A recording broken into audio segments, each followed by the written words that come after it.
विरोध करण्याच्या संदर्भामध्ये आज सार्वजनिक पत्रकार आपण आज घेतो. निश्चितपणानं हा शेतकऱ्यांचा शक्तीपीठ नसून हा व्यापाऱ्यांचा आणि उद्योगपतींचा शक्तीपीठ आहे.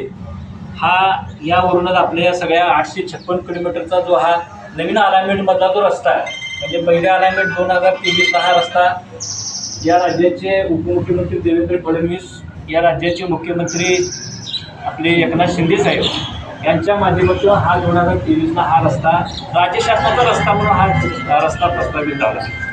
निश्चितपणानं 801 किलोमीटरचा असणारा रस्ता, 70,000 कोटीचा असणारा खर्च आणि त्याच्यामध्ये नवीन अलाइनमेंट झाली आणि नवीन अलाइनमेंट होत असताना सुद्धा हा अलाइनमेंटचा रस्ता 856 किलोमीटर ते गेला आणि सर्वसाधारण 1,00,000 कोटीच्या पुढं साधारणचा हा अंदाजे बजेटचा रस्ता आता हा बजेटमध्ये आहे.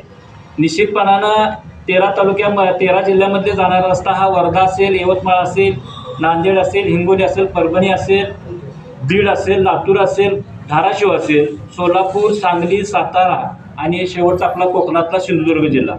निश्चितपणानं 13 जिल्ह्यामध्ये हा रस्ता जात असताना सुद्धा 856 किलोमीटरपैकी 550 किलोमीटरचा रस्ता असा आहे की त्याच्यामध्ये दुष्काळी भाग येतो, त्याच्यामध्ये डोंगर येतात, त्याच्यामध्ये अनेक प्रकारच्या अनडेव्हलपमेंट जमिनी येतात आणि त्यामुळं हा रस्ता कुठेतरी किमान जवळजवळ 7 जिल्ह्यामधून जाणारा हा रस्ता नंतर तो वाढत हा 13 जिल्ह्यावरती आलेला रस्ता आहे. महाराष्ट्र बघितलं तर आपला 3.5 पीठांचा महाराष्ट्र आहे, कारण देवी देवतांचा आपला हा महाराष्ट्र बघितला, संतभूमींचा जर महाराष्ट्र बघितला तर 3.5 पीठं आपल्या ह्या राज्यामध्ये आहे आणि या 13 जिल्ह्यामध्ये सुद्धा ही 3.5 पीठं आपली येतात आणि त्यातून हा शक्तीपीठाचा उगम झालेला आहे. निश्चितपणानं हा रस्ता 40 तालुक्यामधून जातो, जवळजवळ 300-350 गावामधून हा रस्ता जातो आणि 27,000 एकर ही बाधित होते. आणि मगाशी सरांनी सांगितले की सोलापूरमधला हा रस्ता, पश्चिम महाराष्ट्राचा आपण विचार करूया.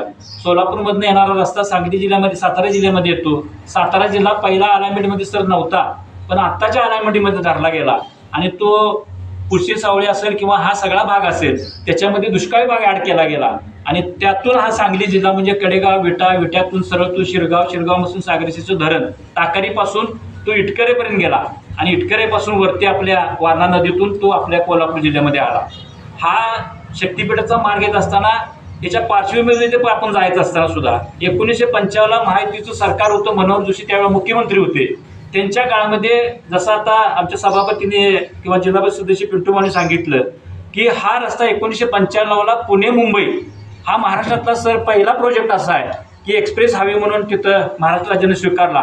त्या काळामध्ये सुद्धा त्या रस्त्याला बरेचसाच विरोध झाला, पण कालांतराने शेतकऱ्यांना वेगवेगळे आमिष दाखवून हा रस्ता त्या काळामध्ये तिथून तो